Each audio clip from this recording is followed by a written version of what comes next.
दो बातें क्यों? आपको समझना होगा कि परमेश्वर का एक सिस्टम है, और सिस्टम क्या है? इन वचनों के हिसाब से बात करूंगा, इन वचनों के हिसाब से। और वापस कहता हूं, मैं जब इस स्लाइड्स को तैयार कर रहा था, मैं जब इन बातों को तैयार कर रहा था, मैं परमेश्वर से पूछ रहा था, प्रभु मेरी तरह वो लोग कहां हैं, ऐसे प्रचारक और कहां हैं जो तेरे बीच में मनुष्य और तेरे बीच में गैप में खड़े रहे, जिसका जिक्र मैंने किया था भारत के प्रार्थना के विषय पे।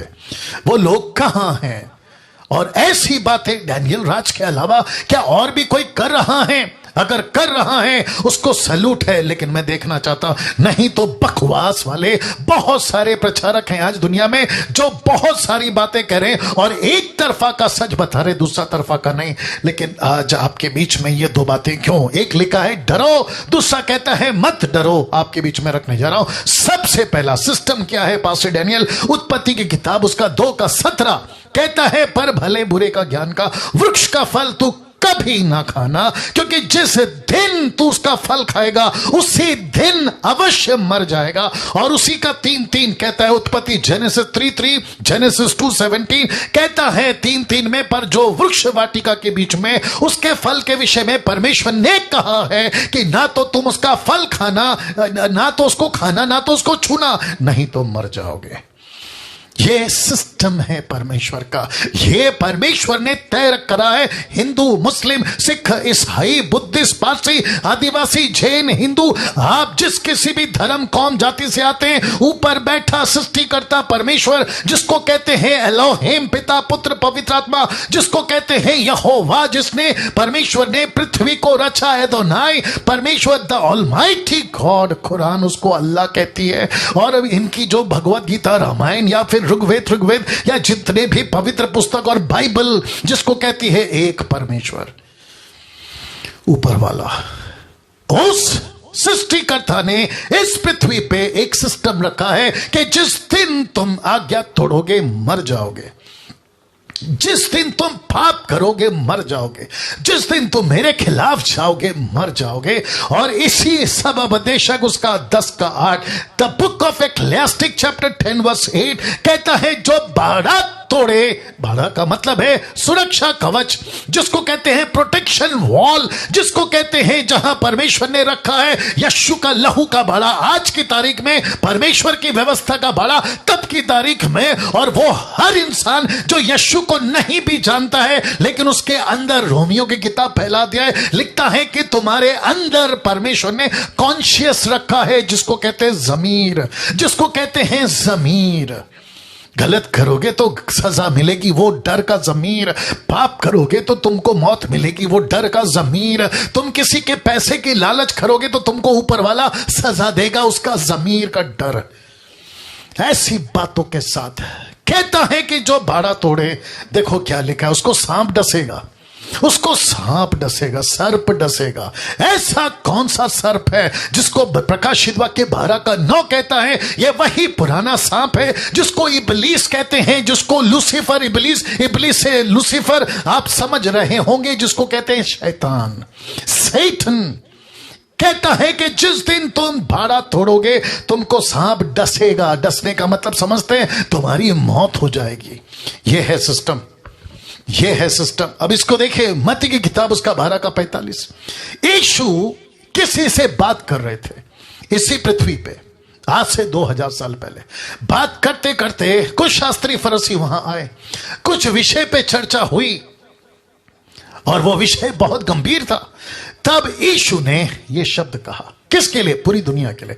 आइए देखते क्या कहा। यीशु ने कहा, जब किसी व्यक्ति के अंदर से दुष्ट आत्मा निकल जाती है तो वो फिरती रहती है, और जब उसको पता चलता है जगह नहीं मिलती तो वो लौट कर आती है, और तब जाकर अपने से बुरी 7 आत्माओं को अपने साथ ले आती है और उसमें पैंट कर वहां वास करती है, और उस मनुष्य की पिछली दशा पहले से भी बुरी हो जाती है। लिखा है, इस युग के बुरे लोगों की, इस युग के बुरे लोगों की दशा भी ऐसी ही होगी। इसका कनेक्शन क्या है? जिस दिन लूसीफर दुष्टात्माएं किसी मनुष्य को छोड़कर चली जाती हैं, विश्वासियों की बात कर रहा हूं, अविश्वासी का तो बेड़ा गर्क है, विश्वासियों की भी बात कर रहा हूं, कि कहता है यीशु मसीह अगर तुमने अपना पाप का जीवन से बाहर नहीं निकले तो कहता है कि तुमको ऐसी हालत कर देगा, क्योंकि वो एक नहीं 7 ले आएंगी और 8 हो जाएंगी। 8 जिसको कहते हैं इस युग के बुरे लोगों की दशा पहले से भी बुरी हो जाएगी। इस युग के लोगों की दशा भी ऐसी ही होगी, सत्यानाश हो जाएगा, उसकी हालत खराब हो जाएगी, तहस नहस हो जाएगा, क्योंकि लूसीफर पहला पत्रस 5वां अध्याय वचन 7-8 कहता है, पत्रस कहता है वो गरजने वाले शेर की नाई है, किसको फाड़ खाएगा। यह है शैतान, यह है उसकी ताकत, यह है उसकी चाल, जिसके चलते वो लाता है मृत्यु। अब इसको देखिए दोस्तों, यीशु के पास में एक व्यक्ति आया था, या यीशु उसके पास गए थे यूहन्ना के 5वें अध्याय में। उस व्यक्ति को 38 साल से पैर में तकलीफ थी, चल नहीं सकता था।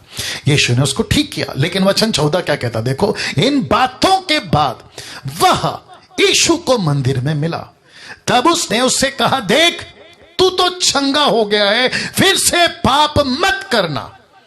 जिस 38 साल के व्यक्ति को यीशु ने ठीक किया था, उसको दोबारा मिलकर यीशु वार्न करता है, चेतावनी देता है और कहता है फिर से पाप मत करना। लिखा है नहीं तो ऐसा ना हो कि इससे कोई भारी विपत्ति तुझ पर आ पड़े। ऐसा क्यों, वो भी यीशु के टाइम पे, ऐसा क्यों वो भी अनुग्रह के युग में, ऐसा क्यों। और कितनी चेतावनी बाकी बाइबलों में, मैं उसको अगर रखूंगा तो मैं समझता हूं कि कम से कम 2-3 घंटे मुझे लग जाएंगे उसको प्रचार करने में।